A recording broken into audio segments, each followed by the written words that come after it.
Space is dropped on a new day of soccer down here. It's a Wednesday. That means it's Wall Pass Wednesday. If you're new and you don't know what a Wall Pass Wednesday is all about, you can ask pretty much whatever you want. We try to keep it to soccer questions, but, hey, whatever happens, happens.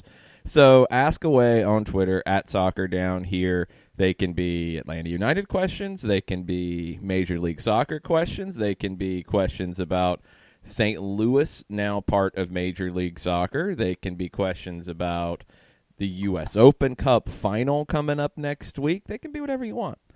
They can be questions about the Copa Libertadores and Boca Juniors playing in Quito, Ecuador tonight. Whatever. It's all good. Up to you. At Soccer Down Here on Twitter. I'm Jason Longshore. John Nelson is over there, and John has an answer to a cliffhanger question that I don't remember from yesterday. Okay. You gave me homework. Does that ring a bell? Not really. I was delirious yesterday. Okay. It has to do with St. Louis and musical choices. Oh yeah, you gotta give me 3 songs? 3. Your 3 favorite Nelly songs that have nothing to do with Tim McGraw. Yes. Okay, what you got? So number 3, Tilt Ya Head Back with Christina Aguilera. That's a decent one. I mean, it was later it's more her in than Nelly's him. run. Yeah, it was when Nelly was reaching a little bit, trying to find those collaborations that would keep him relevant. But it's all right. Number 2, Batter Up. Oh, Batter Up, really? Yeah. Okay. Hey, you can't go wrong when you have Sherman Hemsley from the Jeffersons in your video. That's a good point. That's valid, yes.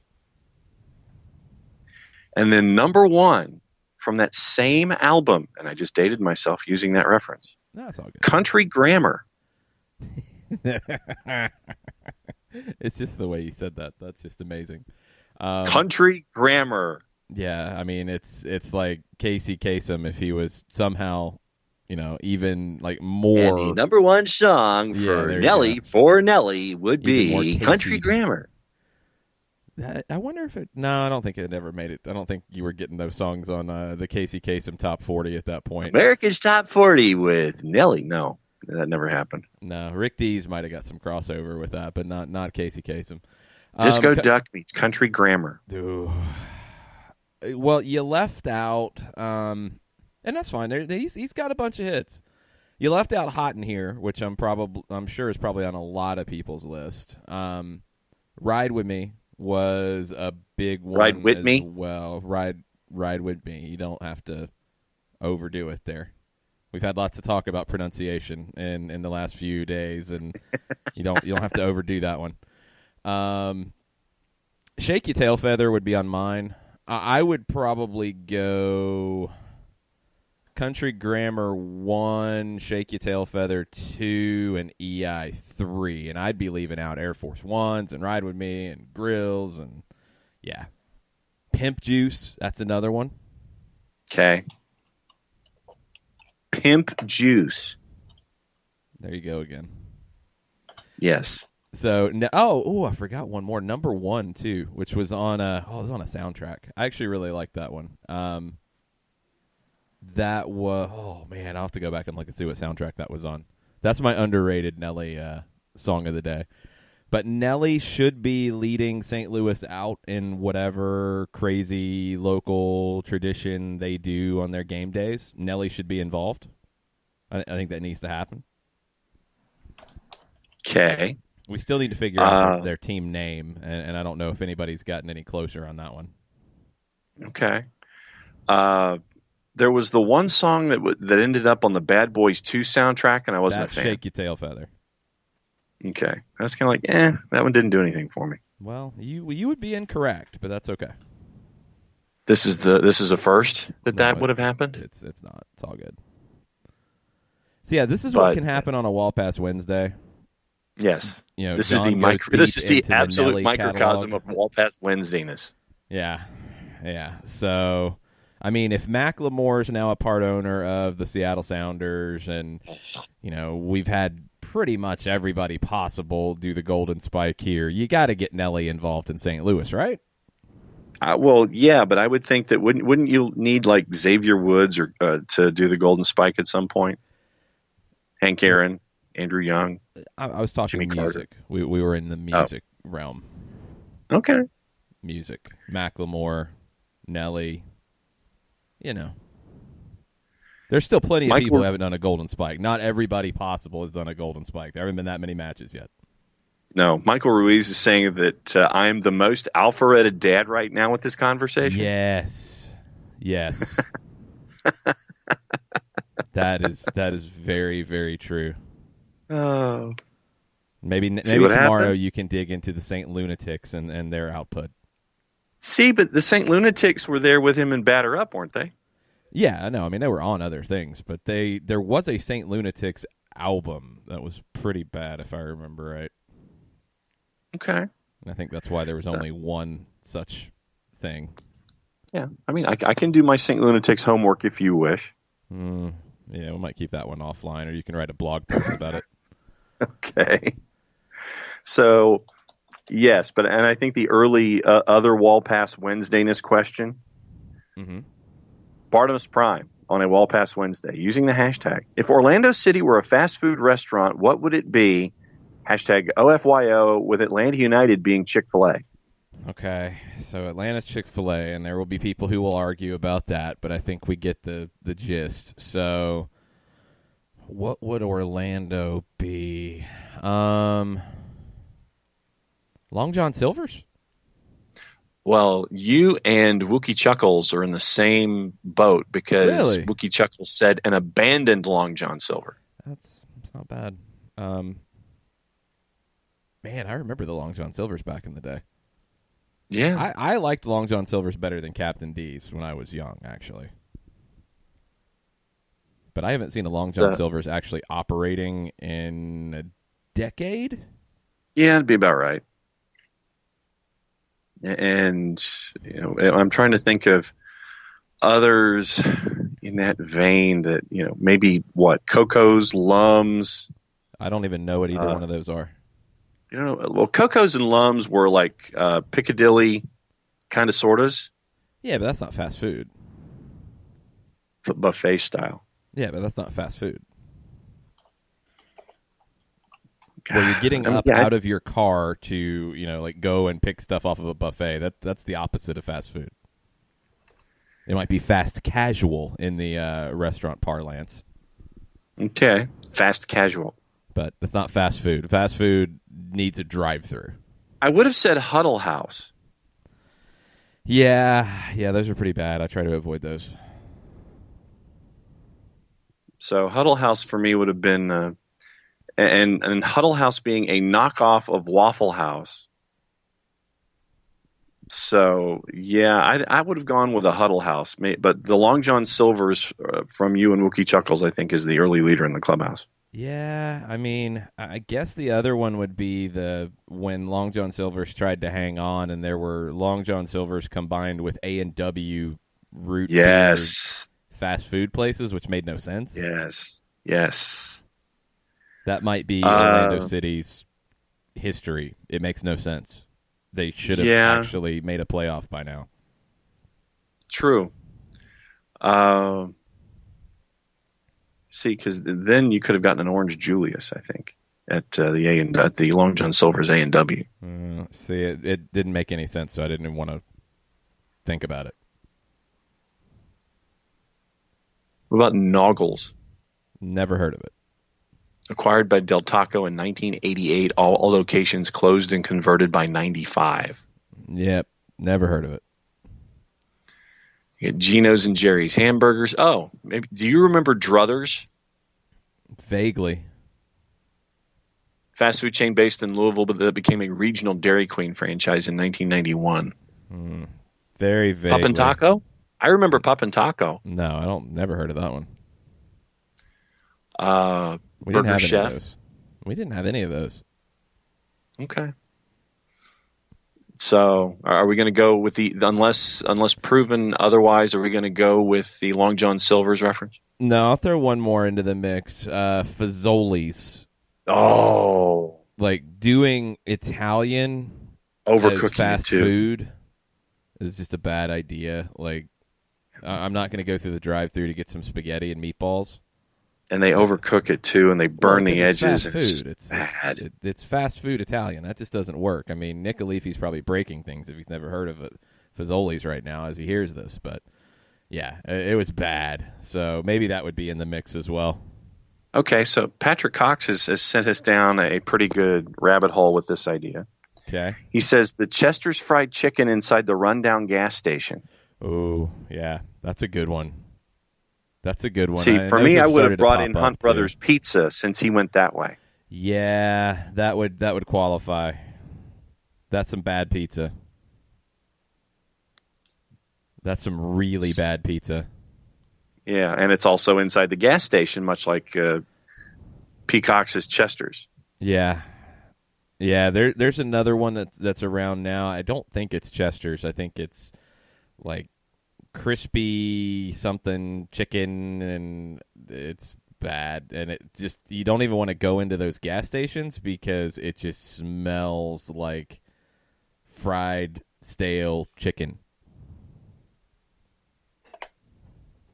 Yeah, that's just not a good look. I mean, and Subway, you can kind of sit there. Oh, Crispy Crunchy is what you're thinking of. Yeah, that's it. I knew it was like a double K of some sort, and it was just okay. It was bad. Speaking of stale, crusty fried chicken, there's the Leagues Cup. Oh, yeah. Because the LA Galaxy treated it like stale, crusty fried chicken You ain't last kidding. night. Why do you even add Zlatan and Pavone to your roster and make a deal about it and have a press release go out, and if you're not going to put them in the 18? Why do you So you do can that? put butts in seats, and you don't even fill up the upper section on the far side with people who went? If that's why you did it, if that's why you put out a press release and added them to a roster with no intention to play them, then that's a horrendous bait and switch. I don't know if it actually had any impact on the attendance or not. It was a Cruz Azul strong crowd, first off, so you didn't get a lot of Galaxy fans in there. If that was the case, that's really bad. That's just something you don't do. My question is, if the Liga MX teams take it seriously and you get celebrations like we saw from Tigres after they won the penalty shootout with Club America, if you get intensity like we've seen in some of these matches from the Liga MX teams, if they can do it, why can't the MLS teams? Mm-hmm. It's frustrating when you get that. And this is what Guillermo Barros Escaloto said. And there's a couple good points in here, and we'll get into it. But this is what he said after the match. It's very hard to keep everyone and keep playing the same way during 4 games. Over the year, maybe you can organize better the team, but we need the time and feel the more important thing we have in this year is the playoff for MLS. I know it's important, this game. It's important to compete with teams from Mexico, but I think we compete very well. And they did. It was 2-1, and, I mean, it didn't get blown out. I think we deserve to tie today. Quote, but maybe in the future when you organize the whole year, you can organize better if you know you're going to play in Leagues Cup. That's a completely valid point. Yep. They didn't know at the start of the year what they were going to do with this thing. I don't even know how much on the agenda it was. It wasn't announced until later. I would think that the teams involved knew before it was announced, a decent bit before it was announced. But anyway, that's a valid point. And that's his out. And that's why he gets off the hook. But going forward, if Major League Soccer teams treat this event in the way that they did this year, there's no point in doing it. There's absolutely no point in doing it. They can't do that going forward. And I don't know what it's going to take. I don't know if it's going to take incentives to play your top players. I don't know if it's going to take more bonus money, win bonuses, lineup bonuses, starting bonus. I don't know. But something's got to be done, because if you're going to do this event and you're going to create this competition, don't waste anybody's time if the Major League Soccer teams are not going to take it seriously. And what I keep coming back to is, you know, if Liga MX is the measuring stick and they're taking this brand new tournament that's never had a champion before seriously, if they are, hey, it's a trophy, we want a trophy, we want to win all the trophies, we're going to try to win this trophy too. if that's their mentality, why is an MLS team saying, well, we've got this and that, and yeah, we can't play these guys here, and we can't do that, and you do have some different roster situations, sure, that's understandable, but if Mexican teams are hungry for this brand new trophy that nobody's ever won before, why are MLS teams not hungry for it? Why do they not have that ambition? And that's frustrating. Yeah. When you look at the 18 last night, and I'm just going to blow through it. Steres, Romney, Giancarlo Gonzalez, Nicolas Depay, Efrain Alvarez, Emil Cuello, who scored, Fabio Alvarez, Joe Corona, Servando Carrasco, Chris Pontius, Diego Polenta, Tomas Hilliard Arce, Kai Koreniuk, Sebastian Lletget, Ethan Zubak, Uriel Antuna, and your keepers were Matt Lamson and David Bingham, and Lamson was the one who played. Goalkeeper changing in a tournament like Understood. this, that's fine. Yeah. That's Yeah. completely fine. And they did play some other guys. That's true. It wasn't completely second choice. They didn't sign guys from LA Galaxy too. But Yeah. But you didn't go for this game at home in a semifinal. Yeah, it's a new tournament, sure. But for some reason, the teams from Liga MX took it very seriously, and they're hungry for trophies. Mm-hmm. MLS teams should do the same because you're making yourself look unambitious, second rate, and it's just frustrating. It's just very frustrating. Like, I want this tournament to be what it can be. It can be a competitive event for teams that in MLS anyway that miss out on CONCACAF Champions League. International competition, good test of your talent. Yeah, in some of these games, sure, you're going to play 9 of your normal starters and you're going to mix in a couple guys to give them a test to see where they're at. That's fine. But don't do this nonsense where you don't even have these guys on the roster, and then there's a production about, yeah, they've added them to the roster, and okay, and then don't play them, and don't even put them in the 18. That's a little insulting to the tournament. That's a little insulting to the fan base, in my opinion. So I hope that doesn't happen going forward. And Daniel Price says, and he agrees with you, the words he used were, this is so dang frustrating on an overreaction Wednesday. He says, I don't understand why the Galaxy losing to Cruz and the Cruz brothers, losing to Cruz bothers me so much. I'm trying to go through his typing. He's typing faster. Maybe it's due to how Atlanta continually tries so hard to change the rhetoric. The Galaxy squandered away a game that they should have won. Could have won. I mean, I don't know if I'd say should have because Cruz Azul's a strong team, but should have. And I actually take it back. They did play some LA Galaxy 2 regulars. Nick Dupuis is one of them. I don't know. And I wonder what the vibe is from LA Galaxy fans right now. I wonder what they think of this because it just feels a little insulting. Now, look, the Galaxy do have a big game coming up this weekend. Sunday, Bank of California Stadium, El Tráfico Part 5. Okay, that's fine. That's Sunday. This was Tuesday. You could have played your guys. And if you didn't feel like they could handle it, then there's something else wrong. Yeah, I look at this, and maybe because it was a Tuesday night, fans weren't all that jacked up about going to Carson. Well, didn't really know a whole lot. You didn't play guys in the first game. You made some motions like you were going to play guys in the second game, and you didn't. So why should they have gone after the way that first game played out? Yeah, and it showed in the times when there was a wide shot on the TV coverage, and I did not watch. It was on ESPN2 domestically. Is that right? Mm-hmm. Yeah, I watched TUDN, and there were wide shots occasionally, and the second level on the far side away from press box and camera was empty. It was not. It doesn't seem like it was even opened for this. Yeah, they got over 20,000 is what the official attendance was.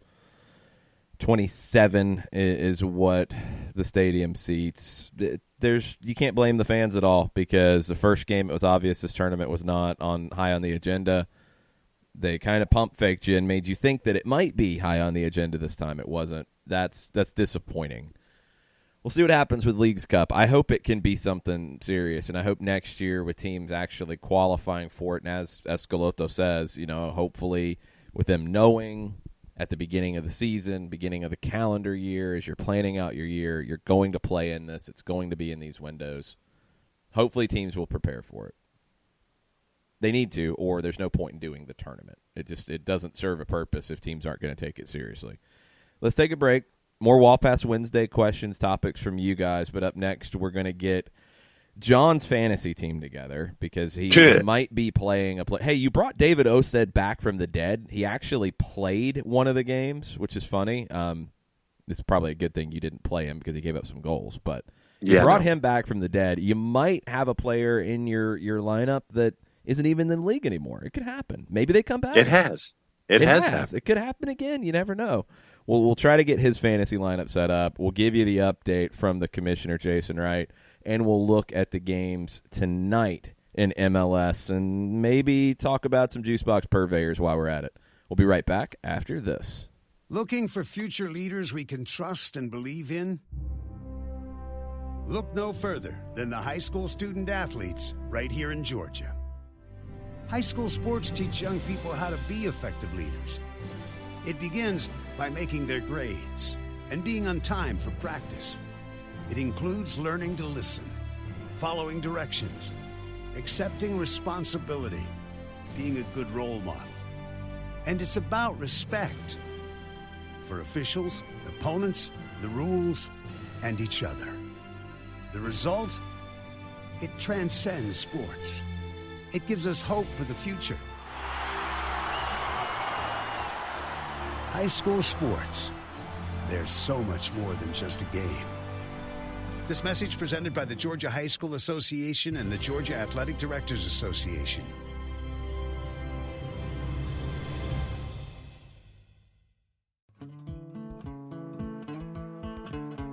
Today's show is presented by Appolinsky & Associates, personal injury lawyers with over 30 years of experience, supporters of Atlanta United, Faction, and Inter-Atlanta Youth Football Club. If you've been hurt in a wreck, contact Steve today at steve@aa-legal.com or call in 24/7 at 404-377-9191. The initial consultation is free. We know that every driver is different, and a one-size policy does not fit all. That's why Country Financial offers a variety of discounts, so you get the coverage you need and the savings you deserve. From good driver to good student, multi-policy to multi-car, we've got a discount to suit every driver. Call Jason Wright at 678-568-6871 today to see what you could save. On Facebook at Jason Wright Agency or by phone at 678-568-6871. Discounts vary by state. Policies issued by Country Mutual Insurance Company, Country Preferred Insurance Company, or Country Casualty Insurance Company, Bloomington, Illinois.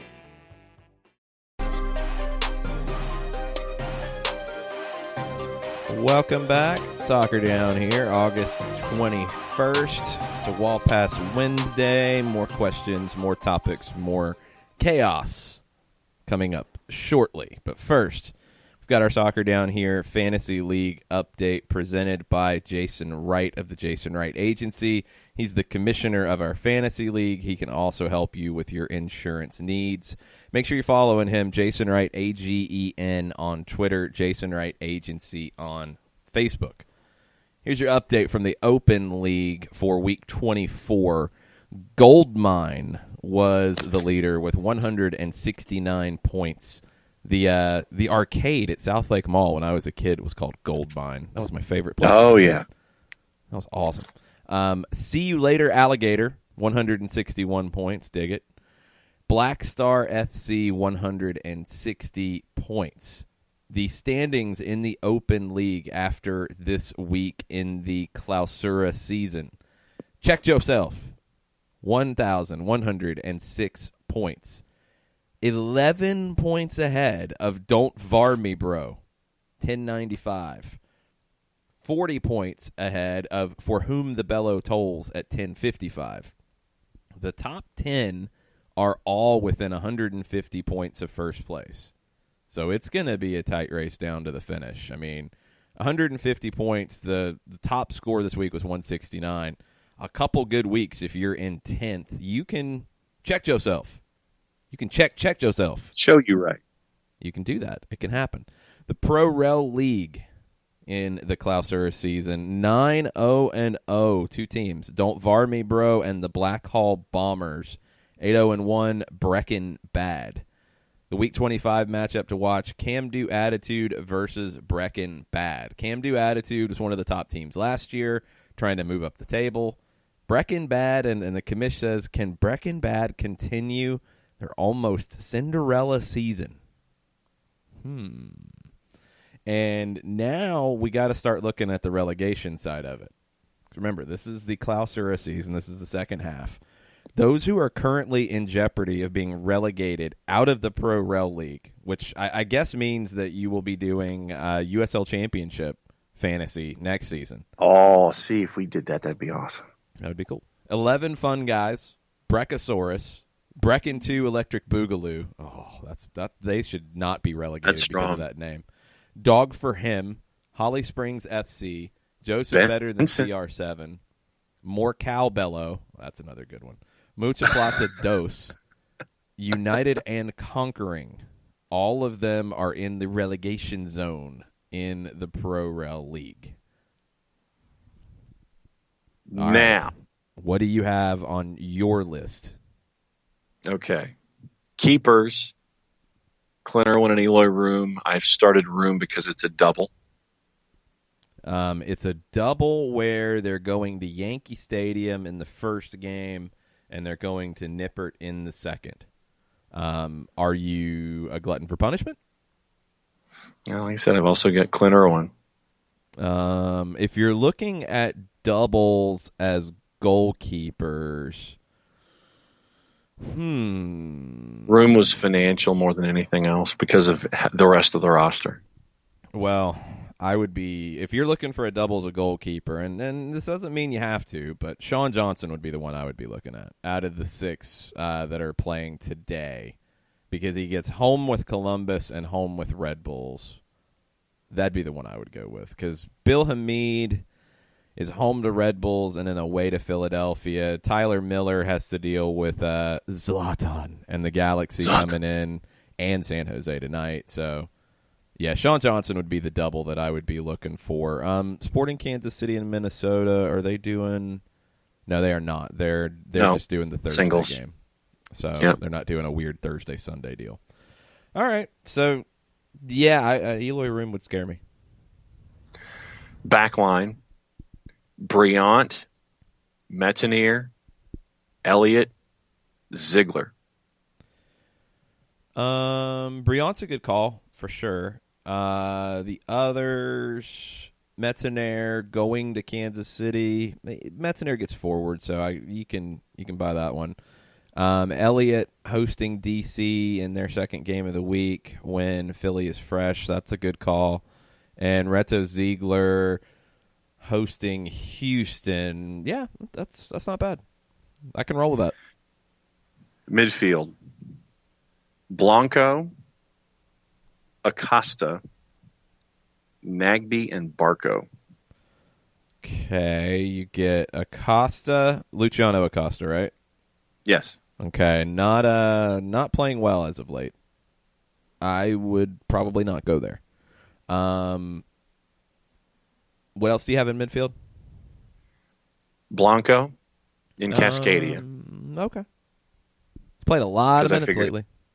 Yeah, and I figured Cascadia usually goes crazy, and that's why I went with that one. A lot of minutes. And then Nagby and Barco. Okay. And what do you have at top? Joseph and a captain de Vela. Okay. You didn't. Okay, so you captained Vela against San Jose and Galaxy. Yeah, okay. That you can buy that. Not bad. So the Eloy Room. The Eloy Room one I wouldn't touch because. And Luciano Acosta. Yeah. Acosta, I mean, you could gamble. I wouldn't touch it. Eloy Room, no way. And I'll tell you why in our Juicebox Purveyor segment. Other than the fact that Columbus can be a sieve? Well, look, we'll go ahead and start with NYC and Columbus because this is why I wouldn't take Eloy Room. Sure, Columbus, unbeaten in their last 6. 4 of those are draws. 3 of those are on the road, though. They've got defensive injuries, so they will give up goals. And the flip side, New York City have scored 3+ goals in 5 of their last 6 at Yankee Stadium. That's why you go running the other direction from Eloy Room in fantasy this week. Jackson Ewell? He's not a goalkeeper. Right. No, but I mean, if I'm pulling Acosta, I'm looking at like Lucas Rodriguez and Jackson Ewell and Davis from Red Bulls, Caceres.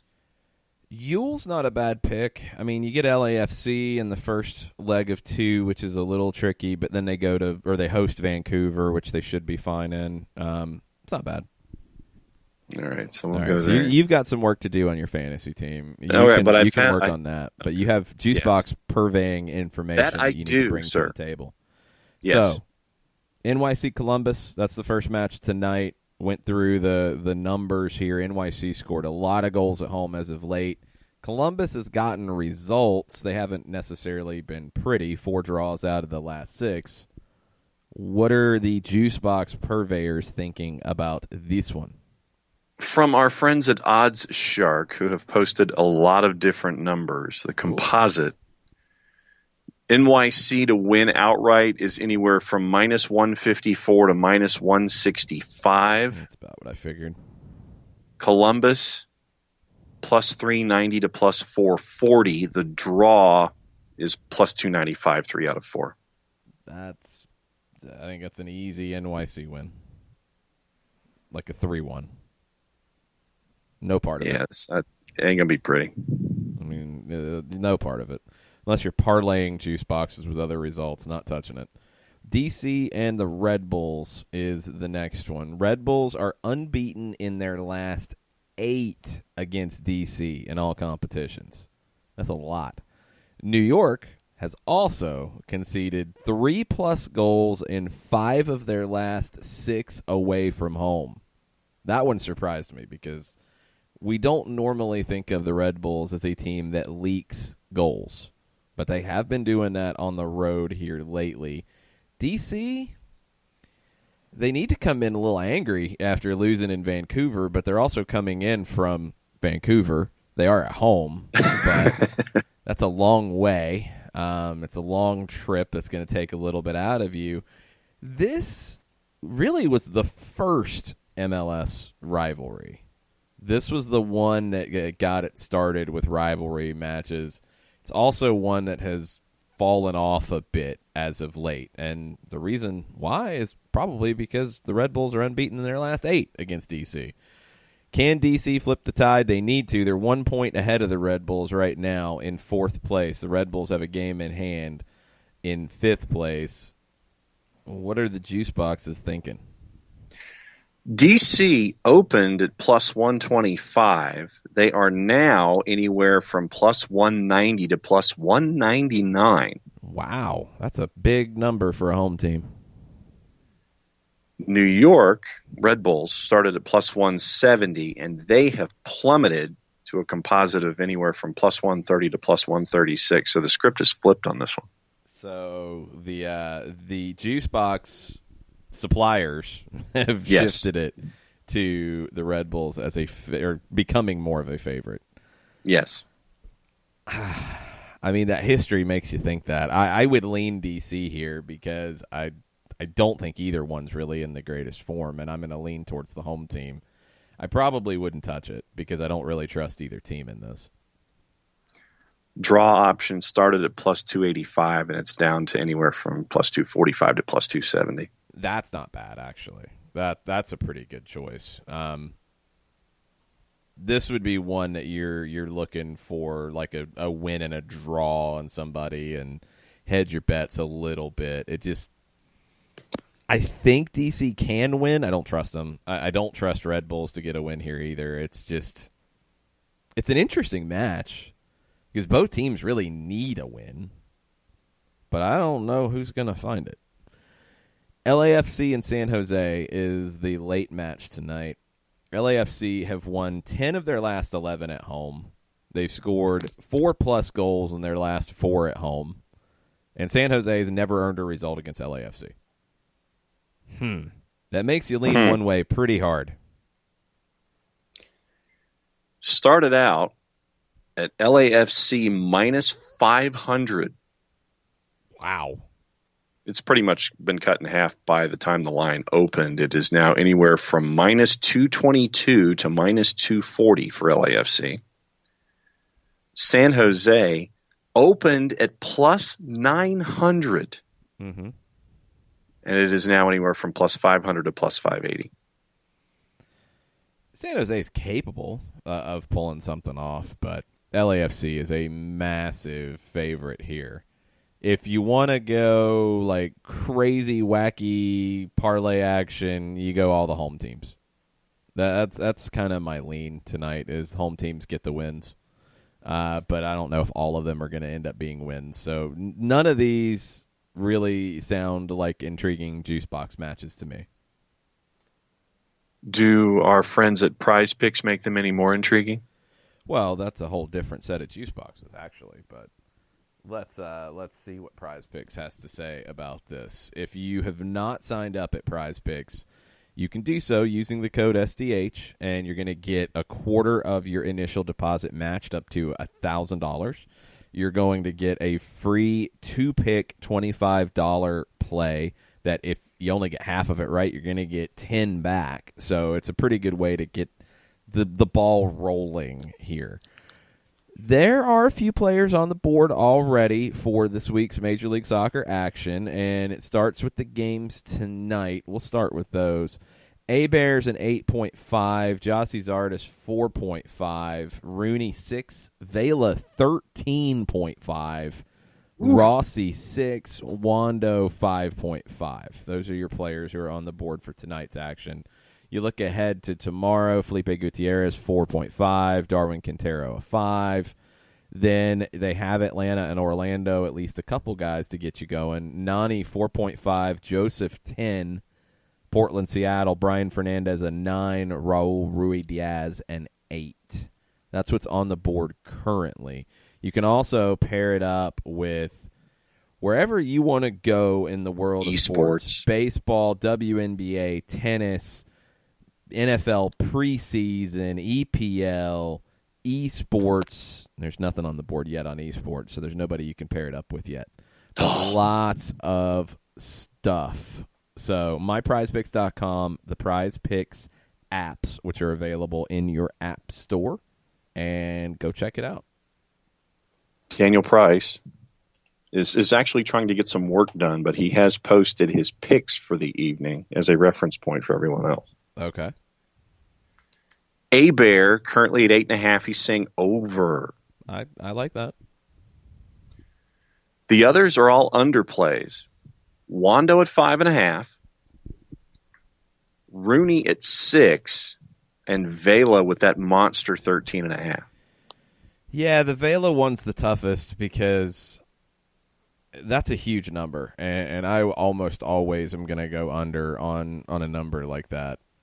But LAFC has handled San Jose so well so far. Now, it's a little different this year, but they handled them this year, too. It was just early. I don't know. I like the A-Bear one. Yeah. The rest concern me. These are tough games, this one tonight. These are tough games to call. So wouldn't that make you lean toward the under? Well, no. As a general rule. That's the thing, though. I mean, LAFC scores a boatload of goals at home. So, I think there's goals in that. I think there's definitely goals. I just don't know if they're all going to come from Vela. That's where, a number that large is just concerning because, let's say, Rossi, Blessing, and Vela all get a goal in the first half, and it's 3-0. You've got El Trafico coming up on the weekend. Do they pull Carlos Vela at the 60th minute? You know, like stuff like that. So, I don't know. With DC playing New York, I mean, I can see why Daniel went with the under where Rooney is concerned, because DC's got New York and Philly. And well, no, I don't think the Philly game has anything to do with that, because DC's got to win. That's the difference in that one. Is Philly has nothing to do with it, because DC and Red Bulls is an absolute toss-up, and it's not going to be a blowout or an easy game. And that's why I said I think they'll cancel each other out, and that's why I figured the under would be the play where Rooney is concerned. I'm not touching it. I'm just saying that with DC's schedule this week and New York has nothing being to do with it. No, but that's the thing. The schedule for what's coming up has zero to do with Wayne Rooney's production tonight.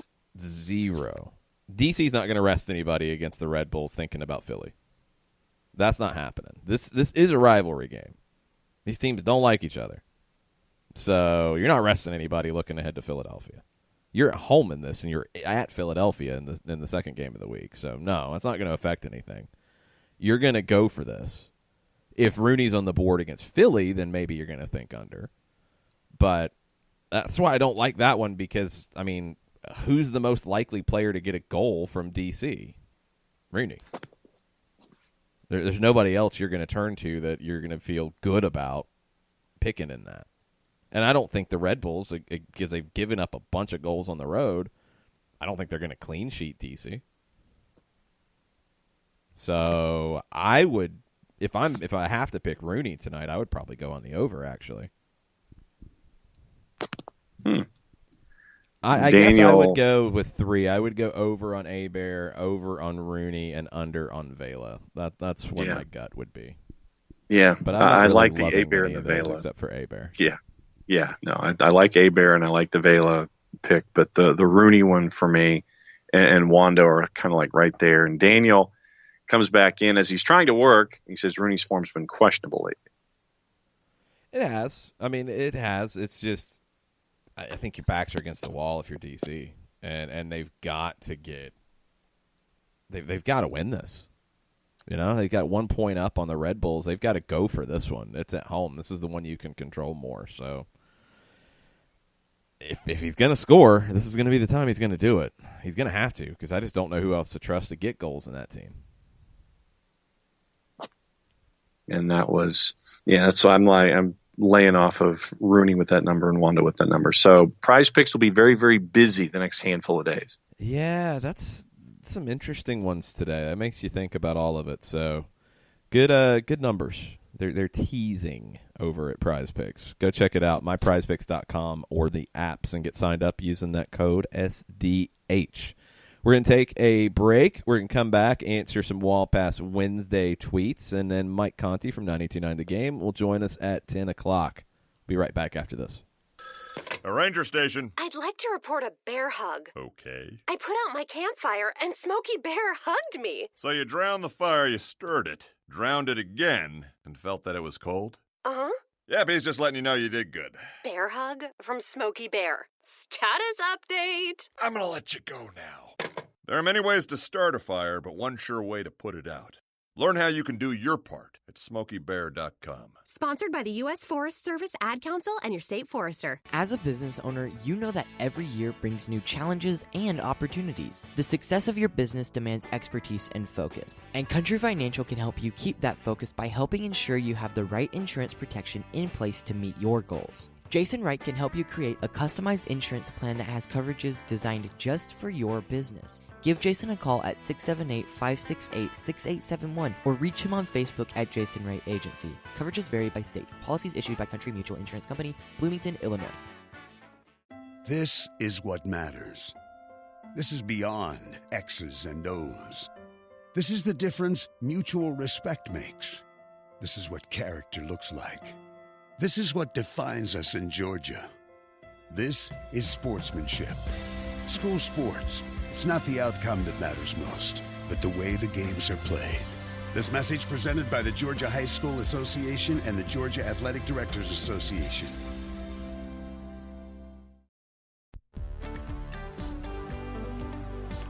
If you've been hurt in a car wreck, contact my friend Steve Apolinsky of Apolinsky and Associates. He's been representing individuals for over 30 years throughout Georgia and Alabama. Email him at steve@aa-legal.com or call him 24/7 at 404-377-9191. The initial consultation is free.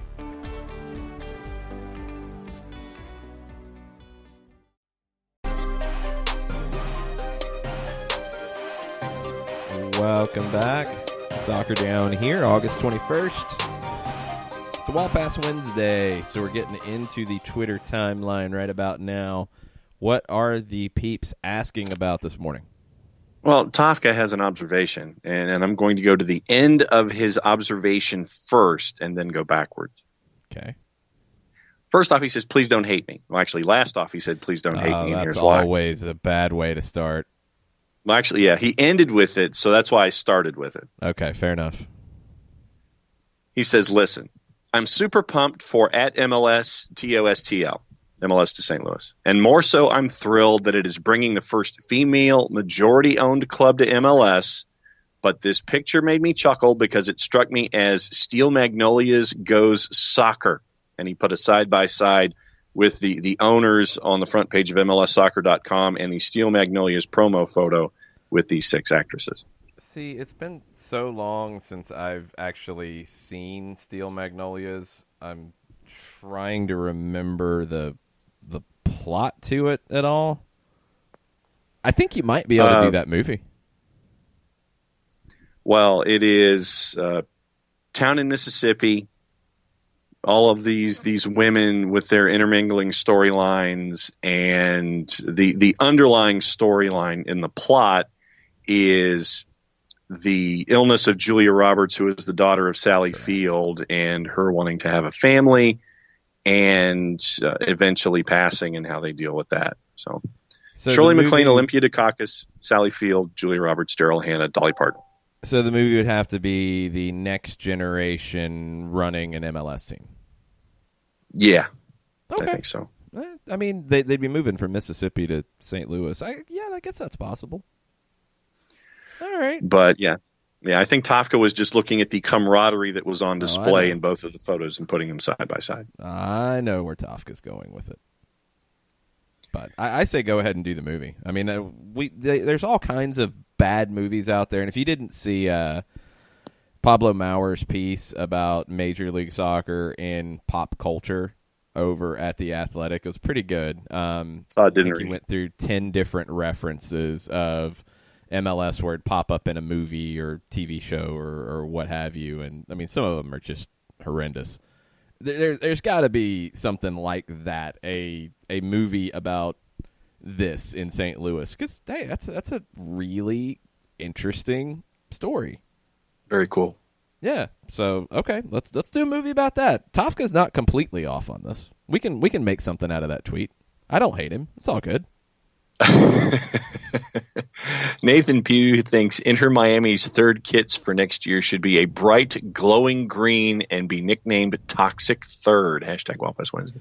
See, this popped up, and this was already out there. Like, this wasn't news. No, because this was part of the whole conversation about this piece of property was that, look, it's never going to be developed into anything other than what it already is, which is a golf course, which is where they had youth programs and people playing golf on it on a regular basis. So I don't think the arsenic in the soil was that big of a deal because it was open. It wasn't like this place was closed and it was a toxic waste dump. But because of that, that's why it was never going to be turned into anything else. So this was already out there. And I love that it pops up again, and now you get the same people, and you're probably one of them, John, and I'm sure that Nick Alifi is one of them. They're like, oh, well, Miami's not going to play next year. They're going to play. They're going to be in Fort Lauderdale. They're just going to play at Lockhart. They're going to be up in Fort Lauderdale. Well, they might be in Lockhart for a long time. They might not. Just call themselves inter suburbs and get it over with. Man, why? Everybody is so angry with Miami about everything. Everything. It's so crazy. like, I don't think they have been disingenuous with stuff. I think they've tried to do everything possible to have a stadium done and play in Miami and be done. I don't think like there was any bait and switch. I don't think there was any of the stuff going on around it. Miami's difficult, and they were going to be in Overtown, and then one guy threatens a lawsuit about all this stuff and says he's not going to give up and he's going to keep fighting everything. So they're like, well, we're not going to deal with that. So let's go over here and try to transform this piece of property that is not making money for the city, and nobody else is going to come in and do anything with it because there's arsenic in the soil, and it's going to take remediation. It's going to cost, I think now they're saying $50 million. So now what's the next step? If they're like, yeah, we're not going to do this, the city should be on their knees begging for them to do this, because who else is going to do anything at this place? They're losing money at this golf course. Like, it's not making money for the city. It's a dump for the city of cash. It's never going to be developed by anybody else. So, okay, now we're still going to hate on Inter Miami again because there's arsenic in the soil? They didn't put it there. They're trying to develop it. Nobody else is going to. I don't know. I think they're going to be fine, and I think they're going to play in their temporary stadium in Fort Lauderdale, and they might have to play there a little bit longer than they planned. They might have to play there 3 years. Okay. Then they move. Then that becomes a USL hub for them, because that's what they've said. That's going to be their training hub. That's going to be their USL hub. That's their USL Championship or USL League One or whatever it ends up being team that plays in Fort Lauderdale. They have their new stadium in Miami when they deal with the soil remediation, and you go forward. What's so bad about that? Chris Kilroy is calling them #FirefestFC. See, it's so unfair. I just want them to get on the field so all this can stop at this point. Yeah, I think that folks are wrapped up in the idea of, oh, we're here, no, now we're here, now here's a lawsuit, now we're here, and it's a different venue. And I think that folks just kind of get tired of them saying, okay, well, we're going to be here. Oh, then something's wrong. We're going to go here. Oh, then something's wrong. We're going to go here. If it was their fault, fine. I don't think it has been. I think they have tried and tried and tried and tried and tried.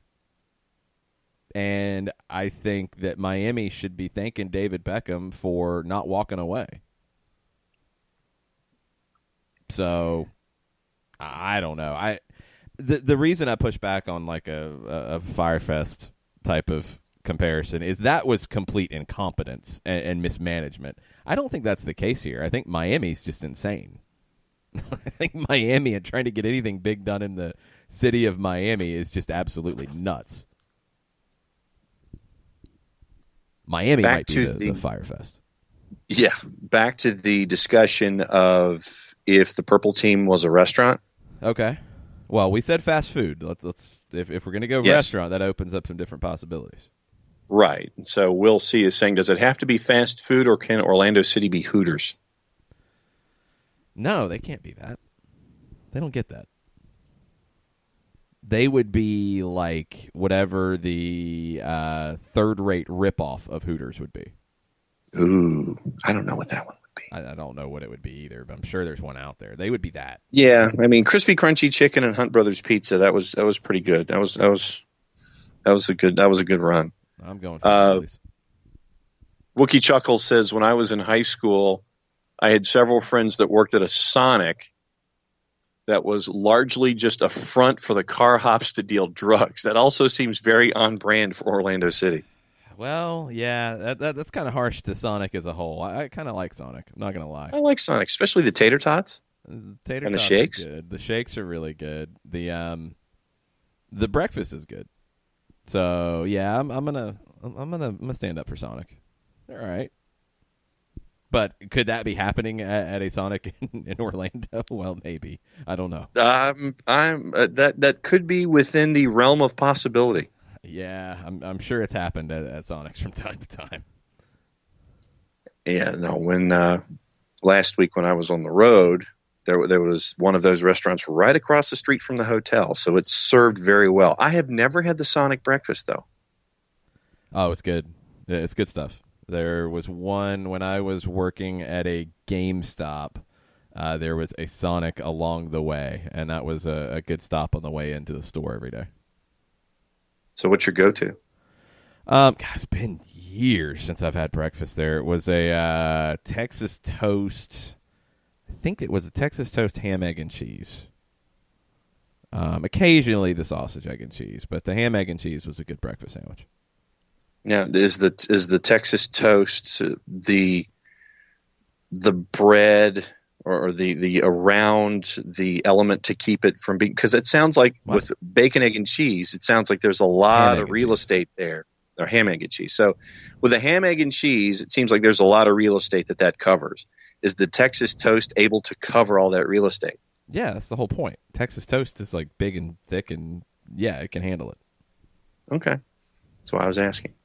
Because sometimes you'll go to some fast food restaurants and they will pick material that takes up too much space and you're spilling out over the sides from whatever top and bottom they give you, and think that they tell you that it's a biscuit.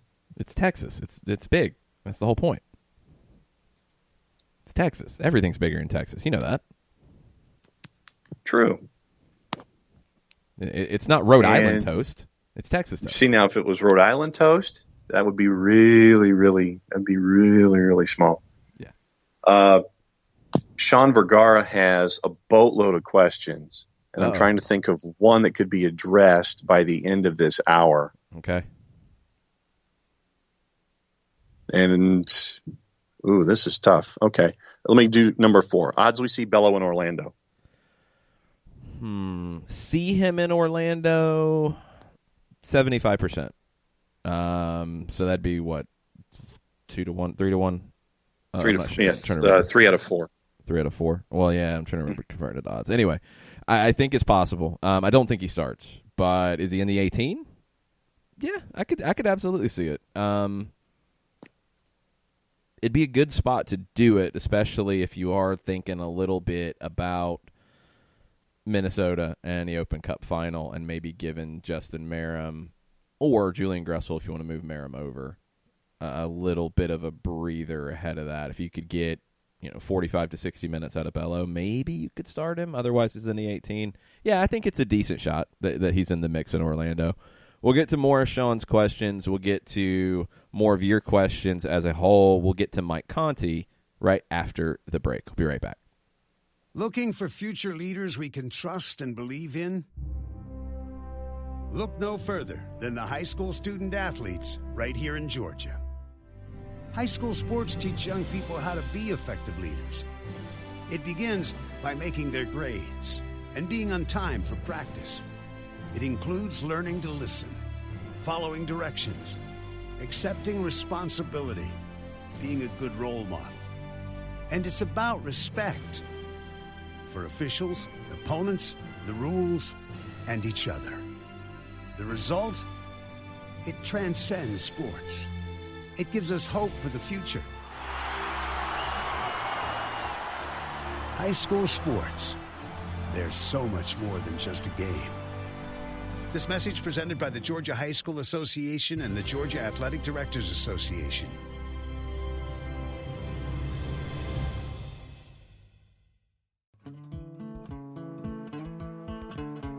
Today's show is presented by Appolinsky & Associates, personal injury lawyers with over 30 years of experience, supporters of Atlanta United, Faction, and Inter-Atlanta Youth Football Club.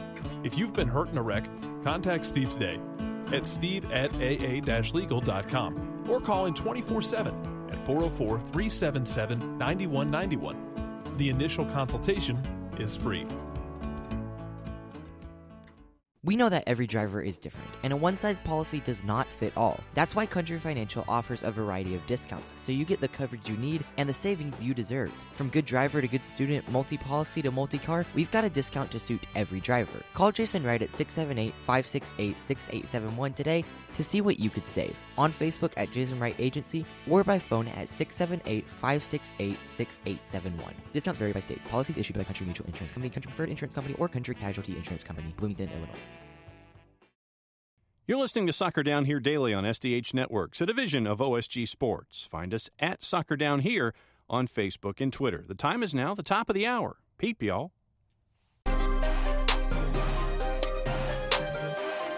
Welcome back. Hour number 2, Soccer Down Here, August 21st edition. Keep those Wall Pass Wednesday questions and comments coming in. Let's start with this one for our friend Mike Conti. What's up, Mike? Hey, guys, what's going on? That's an easy question. That's an easy one, but I got a harder one for you here. The question was if we're comparing Orlando to a fast food restaurant, what would they be? Oh, man. Okay, so here's just to give you a bit of a baseline with the suggestions. Some folks said Long John Silver's, but then it would have to be an abandoned Long John Silver's. Then others were thinking like the fast food restaurants that are attached to the gas stations, like Crispy Crunchy Chicken or Hunt Brothers Pizza or something like that. Let me stop you right there. Crispy Crunchy Chicken is really, really good. Really? Really? Oh, yes. In my opinion, it is. I'm blown away. In my opinion, it's some of the best fried. Yeah, Now, not all crispy, crunchy chickens are made the same, that's but what I was worried about. I'll tell you what, there are some in Beaufort County, South Carolina. When I worked in Savannah, there are some down by the Marine Air Station in Beaufort, South Carolina that, seriously, I've not been able to find better fried chicken than that anywhere. Really? Wow. Yeah. I don't expect your travels to ever take you to Highway 17 in Beaufort County, South Carolina, but if it ever does, let me know and I'll point you in the right direction. Well, but that to me, that's like when I was traveling in the past and you go to Meridian, Mississippi, and you're going through that. And I was told that one of the best po' boy sandwiches that is made on this or any other planet can be found in a gas station in Meridian, Mississippi. Yes, probably Time Savers, which is kind of a regional chain in New Orleans. And yeah, that's absolutely true. I mean, we could probably do the whole segment on this. You know, up in Philadelphia, Wawa, which is a chain of gas stations, makes unbelievable hoagies. And there's actually a Wawa in Orlando. And we get in early enough on Friday where I might try to find the Wawa in Orlando. But, where I grew up in Pennsylvania, there was always this big debate because Sheetz, the gas station chain that was more western Pennsylvania, boasted that they had better sandwiches than the eastern Pennsylvania chain, which is Wawa. So I'm going to push back on the narrative that gas station food is inedible. I wouldn't be buying beef jerky and Slim Jims and trying to subsist on that. But some gas stations have legitimate kitchens. In fact, I want to say that Steve Sheetz, who runs a chain of gas stations in Pennsylvania, may have at one point been the president of the National Restaurant Association. I mean, they think of themselves as restaurants, not necessarily gas stations. So I'll push back on that. But I actually, in my rambling, I've kind of thought of an answer here, likening a fast food restaurant to Orlando City. Hear me out on this. This is a little obscure. All right. Okay. Hit it. There is a chain of fast food restaurants, mainly in eastern Tennessee, like the Knoxville area. They're called Petros. Have you ever heard of them? Oh, yes. No. Yes. Okay. All right. So Petros is basically a small regional fast food chain where their signature item is Frito pie, more or less. It's chili on Fritos, okay?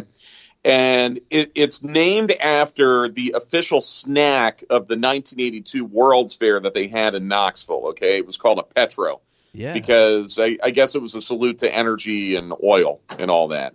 And people love the Petros so much that this regional chain of fast food restaurants popped up selling Petros. Now, hear me out on this. Here's where I get to the Orlando City comparison. I'm intrigued and enthralled all at the same time. Petros has a cult following, okay? They have a very loyal cult following. But they have never enjoyed the level of success to be able to spread their brand nationally. In other words, their level of success has been confined only to those who really feel strongly about them locally. And for the rest of the country, there is an indifference or even a lack of knowledge about Petros because Petros never really grew into anything outside of Eastern Tennessee.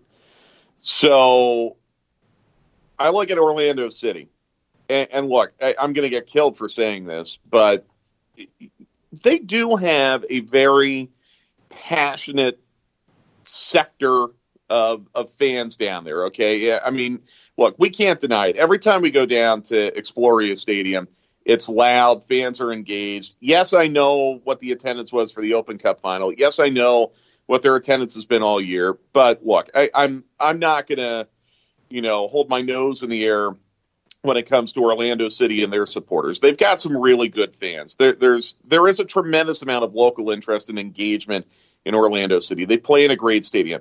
Their fans down there love them. They also have not had much success. They've never been to the playoffs. So that's where I kind of draw the comparison. Like anyone outside of Eastern Tennessee doesn't know what the heck a Petro is. But within Eastern Tennessee, there's a love of it. Outside of Orlando and Central Florida, no one really understands what that franchise has been all about because they've been off the radar in terms of MLS success. But within Central Florida, there is kind of a passion for them, and it's weird. And sometimes you can't explain why people like them so much. Like who would want fast food chili over Fritos a couple times a week? I can't explain that, but some people do.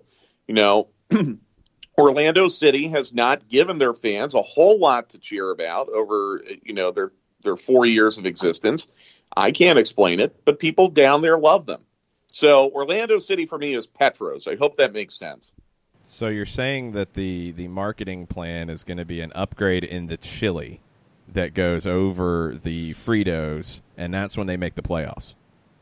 Yeah, I actually think it's okay. We feel good about our product. We're going to make it a little bit better. Maybe we're going to, serve it on a different type of plate.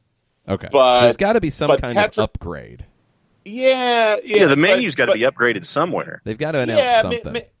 Maybe they introduce Coke Freestyle. I don't know. There you go. And from there, maybe they can get out of Knoxville and build a franchise in Nashville. And then, they get down into Atlanta and they get over to, Columbia, South Carolina or whatever. And they start expanding regionally. But they've got to take that first step towards expanding, or else they're going to be stuck in Knoxville for the life of their existence. I like it. I have never heard of that place either.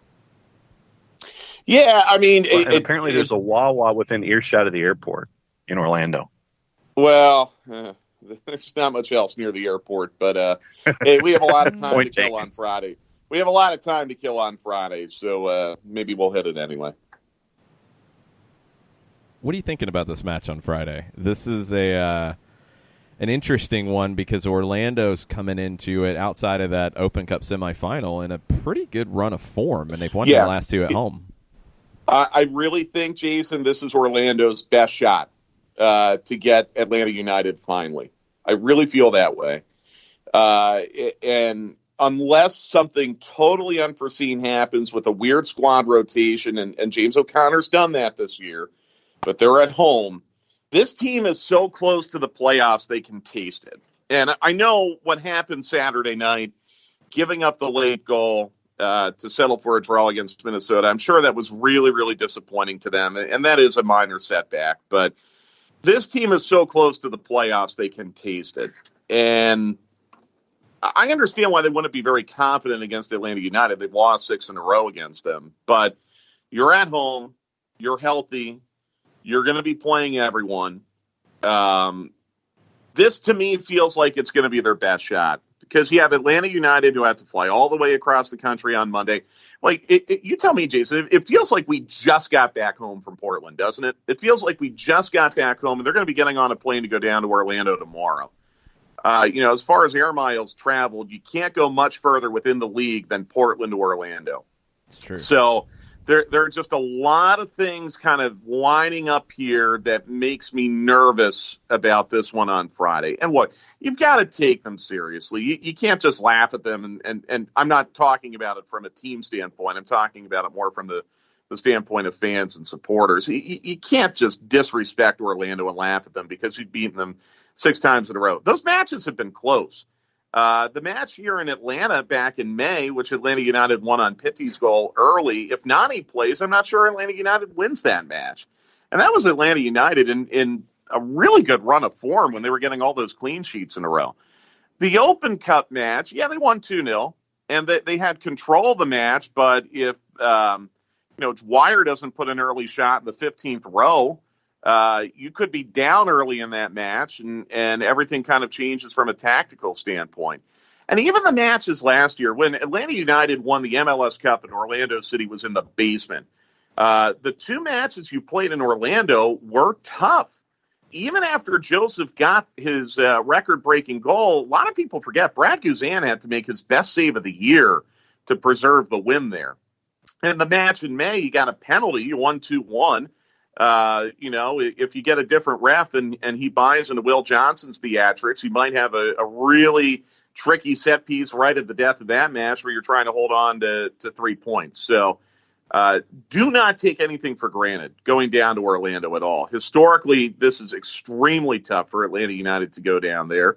And I just think things are lining up differently for the Lions this year than they have been in the past, where it feels like if they're ever going to do this, if they're ever going to finally get over that mountaintop against Atlanta United, that this might be the time. Since you mentioned him, Mike, I'll go ahead and go there. Is this a point in Dom Dwyer's career where it seems like the yips, he's got a PhD in the yips right now, and he's more of a detriment to Orlando on the pitch than he is the force that we've seen. Is this just where you need to have Benji Michel out there? You need to have someone else, and Dom's just got to be on the bench or in street clothes or something? He can't be integrated here. Yeah, but he's also an agitator, isn't he? And, it annoys us as Atlanta fans, but he's an agitator who can often simulate his way into getting fouls and even cards. Unfortunately, I think that is of value to Orlando City. So, no, I don't think he gets dropped. I think he's got to play. Question's the guy who keeps getting dropped. And it sounds like he's just completely out of the mix right now, maybe reduced to being a late sub. But no, I'm not at the point where you're benching Dom Dwyer. If I'm Orlando, I wouldn't do that yet. I think there are things of value, especially in the dark arts, that make him someone that you need to have out there Friday night. Be curious to see how they handle that. I think Kleshton will be on the bench in this one because if he's ready to go and get you into the second half, I think Mauricio Pereira has to be in the team for Orlando. He's the wild card in this. Well, and that's where I'm really curious because, like I said, it feels like everything is kind of lined up for Orlando now, that this might be their best shot. And going out and signing a guy like Pereira, in my opinion, that's a big kind of go-for-it move by Orlando City. That might be the guy that gets them over the top and over the playoff line. And I think Orlando is going to make the playoffs. I really, really do. Regardless of what happens on Friday night, I think they're going to sneak in. But then, you wonder, is there maybe a potential chemistry, not issue, but just not being fully developed there yet with Pereira, where if he does come on at halftime, as he did Saturday in Minnesota, or even if he starts, is he fully integrated yet? Is it going to be okay from a chemistry standpoint, or could that leave Orlando a little bit exposed to an error or a mistake? Because you guys know it's not easy to just come in and assimilate right away and adapt to the system and fit in as a square peg in a square hole. So I'll be very curious to see how O'Connor manages that, because there's no doubt that Pereira is a talent. and Pereira plus Nani equals danger, I think. But from a chemistry standpoint, how does it look? We don't know yet. I did not watch the second half of their match in Minnesota, so I can't speak to that. But that's going to be a challenge for James O'Connor on Friday night. I'm fascinated to see what he does with it. Then I would think another challenge for JOC is not having Juan, and still, because we've seen what he can do as a part of their 11, and I think that not having Juan for another couple of matches forces JOC to put his thinking cap on where that's concerned too. Yeah, I mean, look, I think Orlando. They do miss Juan, no doubt about it. But Orlando's going to want to come out and play free. And, I don't want to dwell too much on Juan being out or if they're going to adjust shape or, if they're going to do anything kind of outside the box compared to what they've done against Atlanta. I think Orlando City's best tactic is to just go out and play free. They're at home. They need to try to do something to get the fans behind them early and get Atlanta United a little off kilter. And that's go out and chase an early goal. I think they push everyone forward early. And Juan would not really affect that, whether he would be in or out. So, Orlando needs to take advantage of the fact that they're at home. Bottom line. They have not been able to capitalize on that ever at home against Atlanta United. It's time for that to start. But I don't think Juan being out really affects that too much. I think what his absence affects is when he's in the team, they're going to be very biased towards attacking on that side because he gets forward so well. But with him not in the team, I think what it does is it just makes it easier to incorporate a player like Pereira or Sasha Kljestan, or they split the difference, because you're just going to have a back four without Juan, without Joao Moutinho. You're weak at outside backs. So they're going to stay home more. Your center backs are going to stay home, obviously. You're going to have two central midfielders that are probably going to stay home a little bit more with Mendez and Johnson, or maybe Higuita, who's starting to get back into the mix. That gives your front four license to go. License to just completely go. And if it's Mueller, it's Nani, it's Kljestan or Pereira, and it's Dwyer or Akindelli or Benji Michel, you've got guys who can go and really hurt Atlanta's backline. You've got guys who can score goals. Yeah, and guys who have historically hurt Atlanta United. Mueller's one of them. Tesho, absolutely. We remember the match in Dallas last year. So, yeah, great points, Jason, absolutely. And that's why, again, I just have that feeling in the pit of my stomach that this is going to be really, really tough for Atlanta United because of where Orlando is right now, so close to that breakthrough to get into the playoffs. And with the quantity of players who have historically hurt Atlanta United before, there will be nothing easy about this Friday night. What about the 18? Sean Vergara had asked us before the top of the hour whether Bello is a part of the 18. Are you looking at Frank going down the line? What can you give me? What can you give me? What can you give me? Are we seeing Parkhurst, or what are you looking at? No, I think it's Bello or Ambrose.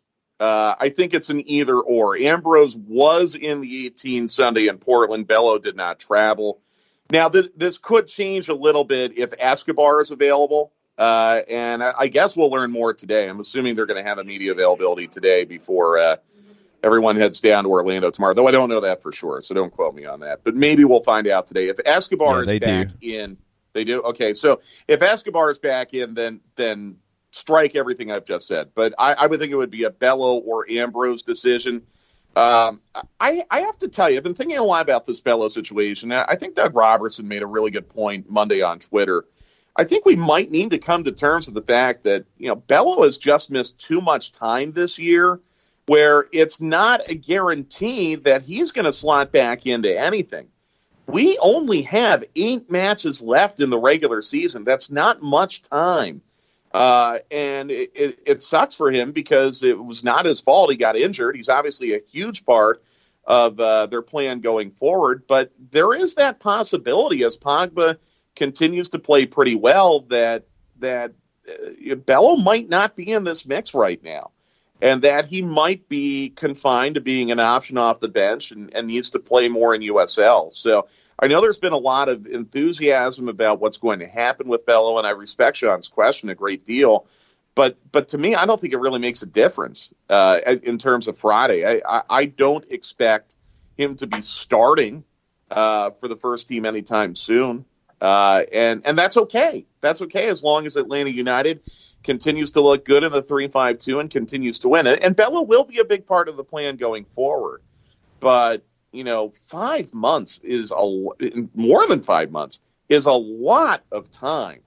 A lot of time missed. And there's a certain chemistry that's developed with Atlanta United right now where there's not a lot of overthinking out there. Things are just coming very, very naturally for this team, the way that the ball is being moved around, the way that they're getting back on their marks, recovering, covering for each other. I mean, everything seems to be working right now. And to that point, I think there's a lot less urgency now to get George Bello back into the 18 or even the 11, as long as you stay in the 3-5-2. Now, if you went back to 4 in the back, you'd love to have Bello as a left center back. As a left back. As a left back. But, with what Miram has given you, with what Pereira can give you, with what Pogba has given you, I think they're okay right now. See, I'll take the opposite track to a degree. Like, I don't think you're going to rush him. I don't think you're going to throw him into the 11 straight away, but you want him in the mix because he is that only true left-sided player that you have. Now, Ambrose can be that, but it appears that Ambrose has been on the outside looking in for a long time with his injury issues as well, and we've seen Justin Merrim keep his spot as a left wing back, and I think he'll continue to do that until proven otherwise because he's been good enough in that role. But if you want to play 4 in the back, the only way you're going to do it is with Bello as a left back. Otherwise, you're going to be playing a Pogba at left back, which is a stretch, or Parkhurst at left back, which is a stretch. Bello's the only true left back outside of Ambrose you have. I don't think Ambrose is rated as highly as he was under the previous coaching staff, and that happens sometimes.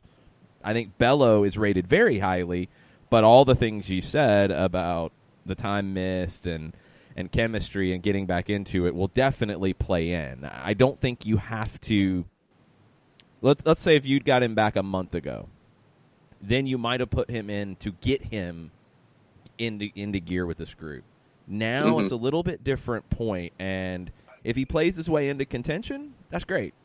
But you don't have to force it now. Yeah, and let me be clear. George Bello is a future national team player. I think he's a future superstar for Atlanta United if he stays here. If not, he gets sold. Like, he is a big, big, big part of Atlanta United's plans as a club going forward. So do not read anything into the fact of him not playing a whole lot down the stretch, if that's the direction the technical staff wants to go in. That's not an indictment of George Bello at all.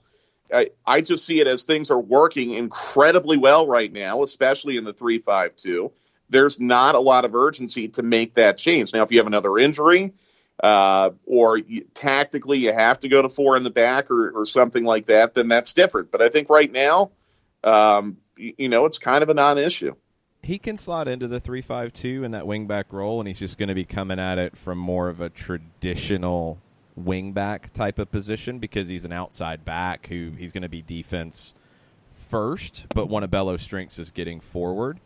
Merrim is working that position to a T right now, and he's in a great spot. And Dion Pereira worked it to a T against Club America. So you've got those two guys playing it really well at the moment. Those would be your first two on the depth chart.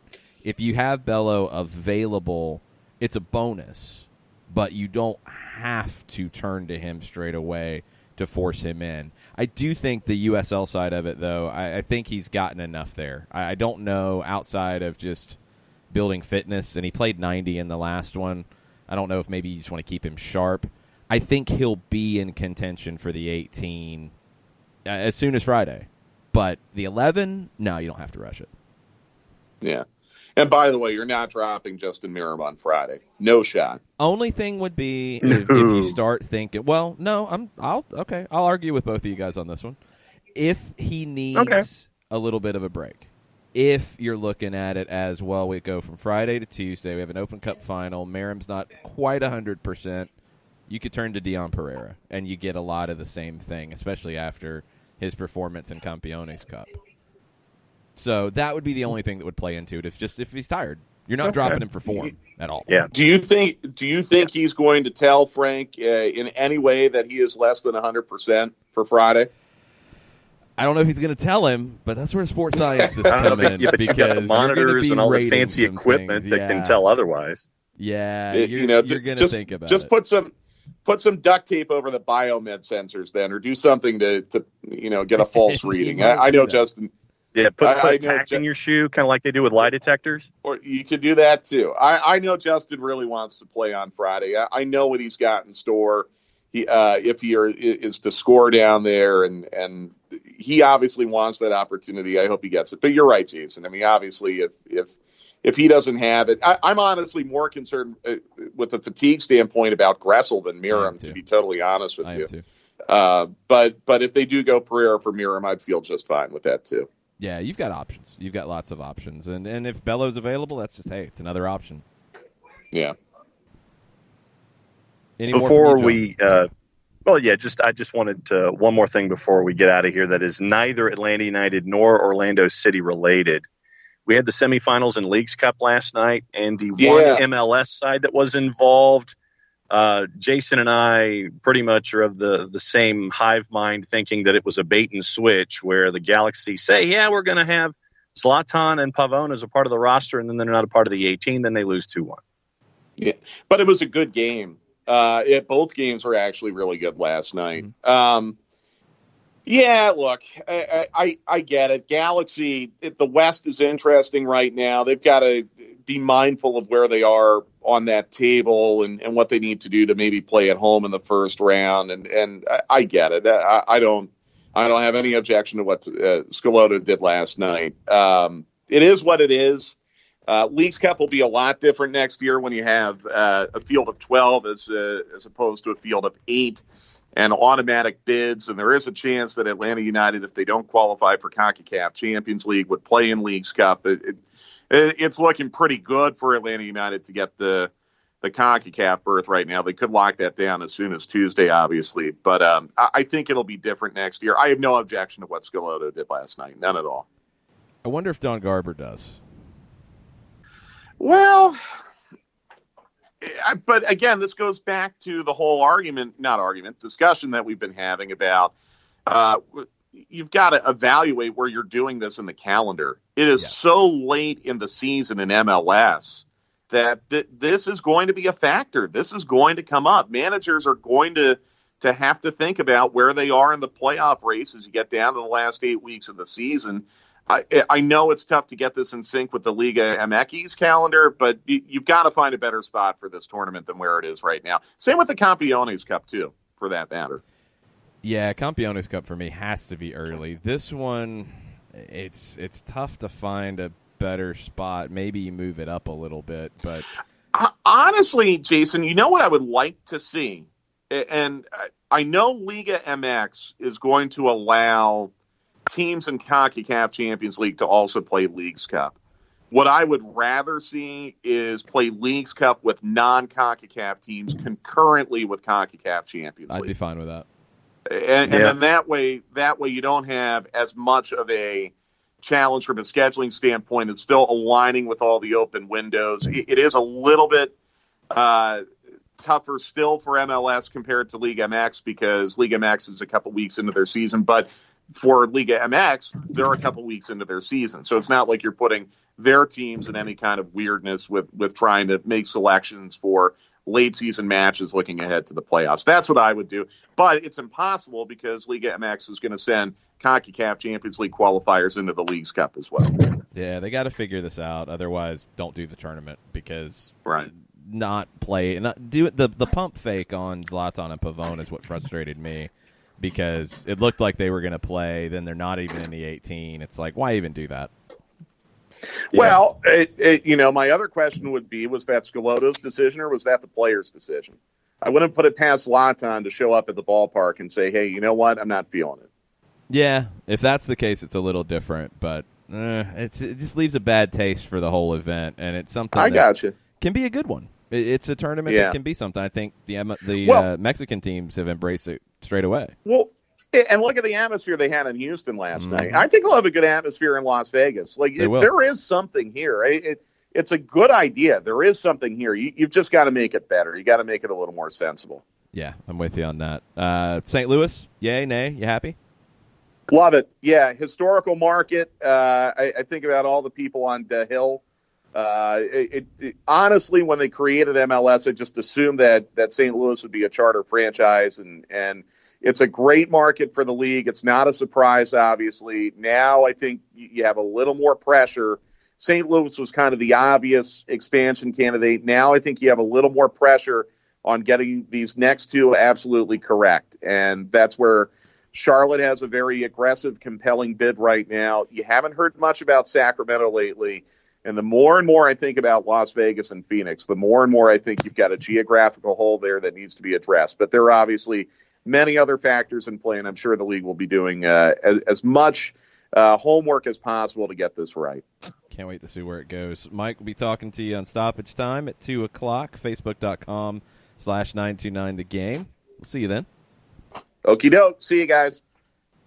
Let's take a quick break, and we'll be right back with more Wall Pass Wednesday after this. A ranger station. I'd like to report a bear hug. Okay. I put out my campfire and Smokey Bear hugged me. So you drowned the fire, you stirred it, drowned it again, and felt that it was cold? Uh-huh. Yeah, he's just letting you know you did good. Bear hug from Smokey Bear. Status update. I'm gonna let you go now. There are many ways to start a fire, but one sure way to put it out. Learn how you can do your part at SmokeyBear.com. Sponsored by the U.S. Forest Service Ad Council and your state forester. As a business owner, you know that every year brings new challenges and opportunities. The success of your business demands expertise and focus. And Country Financial can help you keep that focus by helping ensure you have the right insurance protection in place to meet your goals. Jason Wright can help you create a customized insurance plan that has coverages designed just for your business. Give Jason a call at 678-568-6871 or reach him on Facebook at Jason Wright Agency. Coverages vary by state. Policies issued by Country Mutual Insurance Company, Bloomington, Illinois. This is what matters. This is beyond X's and O's. This is the difference mutual respect makes. This is what character looks like. This is what defines us in Georgia. This is sportsmanship. School sports. It's not the outcome that matters most, but the way the games are played. This message presented by the Georgia High School Association and the Georgia Athletic Directors Association.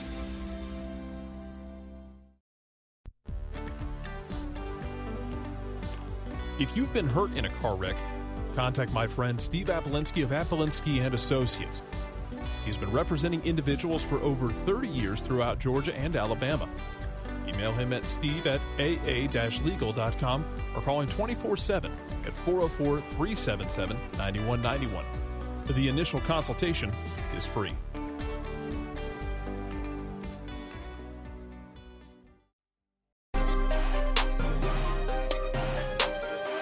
Welcome back.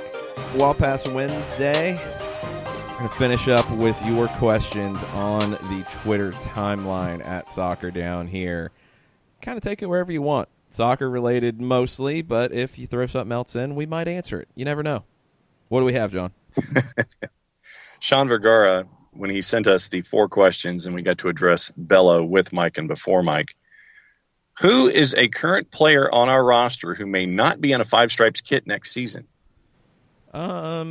I mean, it's easy to look, towards the players who haven't played as much. We mentioned Mikey Ambrose. I feel like he's not rated the same, and now things have changed a little bit, so would not surprise me.